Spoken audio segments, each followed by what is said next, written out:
Deco, imam veliko zadovoljstvo da vas obavestim da će autor najboljeg pismenog rada sa temom "Da li voliš druga Tita i zašto?" predstavljati našu školu na maršu Titovim rodnim krajem. Odluku o pobedniku doneće poseban žiri sastavljen od najpoznatijih pisaca za decu naših, kao što su Mira Alečković, Dobrica Ćosić, jeste, kao i mnogi drugi. Idemo. Đuro, ne prepisuj, vidim te.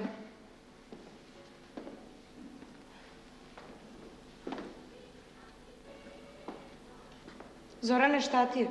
Nije mi ništa, drugarice nastavnice. Nije ti dobro, hoćeš da izađeš?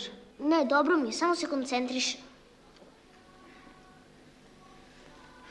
Hajde, deco. Završavajte polako. Još 5 minuta.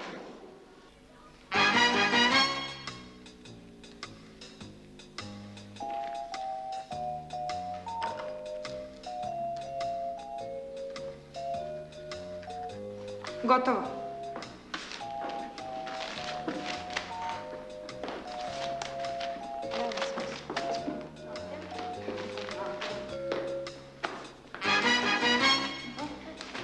Idemo. Ajde, Zorane, završavaj polako. Evo samo da završim zadnju strofu. Strofu.